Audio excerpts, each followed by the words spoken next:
Eran las 8 de la mañana cuando sentí que alguien me sacudía los hombros violentamente. Abrí los ojos, aún en ese limbo entre el sueño y la vigilia, y vi el rostro de mi hijo Miguel a centímetros del mío. Tenía los ojos desorbitados, las venas del cuello marcadas y su voz sonaba como un grito desesperado. «Dame el NIP de la tarjeta ahora, mamá. Yesenia está en la agencia con tu tarjeta y lo necesita urgente». Parpadeé confundida. Mi hijo nunca me visitaba tan temprano. De hecho, casi nunca venía. Y ahora estaba aquí, exigiéndome una contraseña a gritos. Algo en su tono me dio un escalofrío. «Mamá, por favor. Es urgente. Necesito los números ya». Medio dormida, sonreí levemente. Era un reflejo automático, siempre disponible, la mamá que todo lo arregla. Murmuré los 4 dígitos con voz cansada. Miguel ni siquiera dio las gracias. Salió corriendo de mi habitación, marcando frenéticamente en su celular. Segundos después, escuché un grito agudo y desesperado proveniente del aparato. Era la voz de Yesenia, mi nuera. Luego, un silencio pesado que me dejó temblando en la cama. Algo terrible acababa de suceder, y yo había sido parte de ello sin saberlo. Mi nombre es Carmen Fernández y, si quieren escuchar más historias de ancianos, suscríbanse al canal Secretos de Familia y déjenme saber desde dónde me escuchan. Para entender cómo llegué a ese momento, debo regresar en el tiempo. Me llamo Carmen. Tengo 58 años y vivo sola en una casa modesta en un barrio suburbano tranquilo. Aquí crié a Miguel y viví con mi esposo, Roberto, hasta que su corazón se detuvo hace 3 años. Desde entonces, la casa se siente demasiado grande. Vivo de una pequeña pensión y los ahorros que Roberto y yo juntamos con una vida de trabajo honesto. No es mucho, pero es suficiente. Miguel es mi único hijo. Cuando Roberto murió, pensé que nos uniríamos más en nuestro dolor, pero sucedió lo contrario. Se alejó. Las llamadas eran esporádicas y las visitas, casi inexistentes, siempre tenían un motivo oculto. Necesitaba algo. Miguel se había casado con Yesenia hacía 2 años. Una mujer de 36 años que trabajaba en publicidad, de sonrisa perfecta pero ojos fríos. Desde que la conocí, sentí que mi presencia le estorbaba. Sus visitas eran incómodas. Su departamento minimalista en una zona cara de la ciudad parecía un museo donde yo no encajaba. Tenían muebles de diseño, pantallas gigantes y electrodomésticos que costaban más que todos mis muebles juntos. Todo empeoró una tarde de octubre.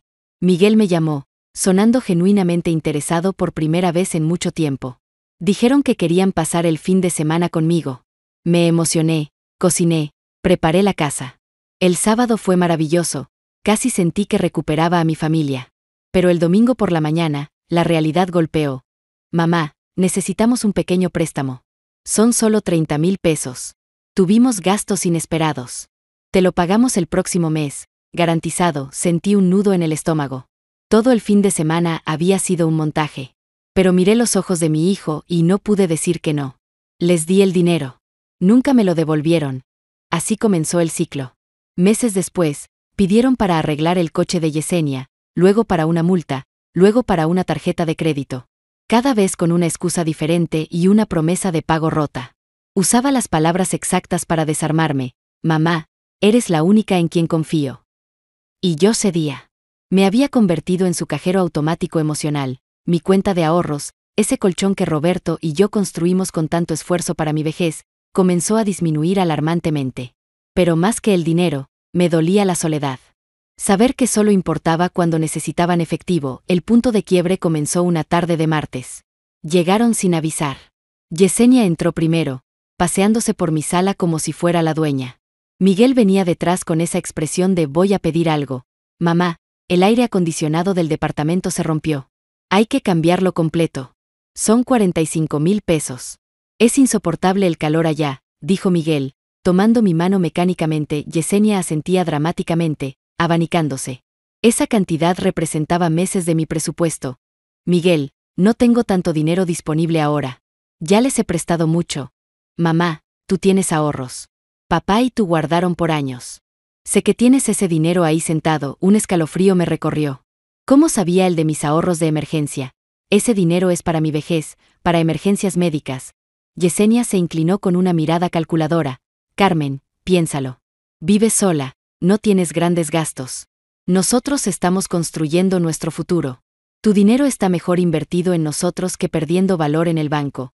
¿Acababa de decir que mi dinero estaba mejor con ellos? La indignación burbujeó en mi pecho, pero la culpa llegó más rápido.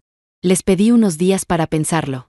Miguel se levantó abruptamente, soltando mi mano. ¿Tienes que pensarlo para ayudar a tu propio hijo? Cuando papá vivía, siempre nos apoyaba. Ahora te has vuelto egoísta. Esas palabras me cortaron como cuchillos. Se fueron sin despedirse. Pasé la noche llorando, debatiéndome entre la culpa y el miedo a perderlos. Finalmente, cedí. Al día siguiente les di el dinero con la promesa de que sería la última vez. Por supuesto, no fue la última vez. El patrón continuó hasta que un viernes por la tarde, llegaron con una propuesta que me heló la sangre. Yesenia fue directa al grano. Carmen, esta casa es muy grande para ti sola y tiene mucho valor. Si la vendes, podrías mudarte a un departamento pequeño y, con el dinero de la venta, ayudarnos a comprar nuestra primera casa. Sería una inversión familiar. Me quedé paralizada. Vender la casa donde construí mi vida para darles el dinero. Esta es mi casa. Aquí viví con Roberto 40 años. No la voy a vender, dije con voz temblorosa. Yesenia soltó una risa seca. Carmen, tienes que ser práctica. Mira este lugar, se cae a pedazos. Te aferras a recuerdos que te mantienen atrapada en el pasado. Nosotros somos tu futuro. Miré a Miguel buscando apoyo, pero él miraba al suelo. Mamá, Yesenia tiene razón. Estás siendo terca. Si nos ayudas ahora, podrías vivir con nosotros. Tendrías una habitación. No quiero vivir con ustedes. Quiero vivir en mi casa. Yesenia golpeó la mesa. Eres tan egoísta. Tu marido está muerto. Esos recuerdos no te van a cuidar cuando estés vieja y enferma. Nosotros sí. Pero parece que prefieres tu orgullo al bienestar de tu familia. Largo de mi casa. Grité, sorprendiéndome a mí misma. ¿Qué? Miguel estaba atónito. Que se larguen ahora. Se fueron furiosos. Por primera vez les había dicho que no, y se sentía terrible, pero también liberador. 2 semanas después, recibí una llamada del banco. Era Daniel, del Departamento de Seguridad. Habían detectado actividad inusual, varios intentos de transferencias grandes y un intento de cambio de NIP en línea. Todo desde una computadora en la zona norte de la ciudad, donde vivían Miguel y Yesenia. El mundo empezó a girar. Mi propio hijo había intentado robarme. Fui al banco al día siguiente, cambié todas mis contraseñas y Daniel me mostró los registros. Era innegable. Esa tarde, Miguel vino a disculparse por la presión de vender la casa. Cuando lo confronté con la información del banco, primero lo negó indignado, pero ante la evidencia, su fachada se derrumbó. Fue Yesenia. Fue su idea. Ella usó tu información. Estamos desesperados, mamá. Debemos casi 2 millones de pesos. La cifra me dejó sin aliento. Habían estado viviendo una mentira de lujo financiada con deuda, y ahora querían que yo pagara los platos rotos. Lo sabías y lo permitiste, dije con frialdad. Eso te hace igual de culpable. Fuera de mi casa. Los días siguientes fueron un infierno silencioso. Hasta que Yesenia me citó en su departamento.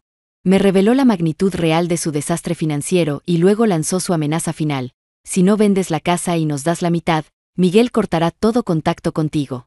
No conocerás a tu nieto que viene en camino. Morirás sola. Sentí como si me hubieran golpeado. Pero esta vez, en lugar de doblarme, algo dentro de mí se endureció. Dile a mi hijo que si esas son sus condiciones, acepto perderlo. No venderé mi vida para pagar su irresponsabilidad. Salí de ahí y fui directo al banco. Con la ayuda de Daniel, abrí una cuenta secreta y transferí la mayoría de mis ahorros, dejando solo lo básico en las cuentas usuales. Luego, fui con una abogada, la licenciada Vega, y redacté un testamento blindado, desheredando explícitamente a Miguel y dejando todo a fundaciones benéficas. Escribí una carta explicando mis razones, detallando el abuso financiero y emocional. 2 días después, ocurrió la escena con la que comencé esta historia. Miguel entró a mi casa mientras yo estaba en el jardín y robó mi tarjeta de débito principal de mi bolsa. Me di cuenta esa noche y la reporté inmediatamente como robada. A la mañana siguiente, a las 8 de la mañana, Miguel me despertó sacudiéndome para exigir el NIP.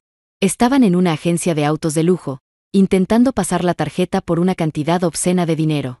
Cuando les di los números, la transacción fue rechazada porque la tarjeta ya estaba bloqueada. La llamada telefónica que siguió fue de puro pánico y reclamos.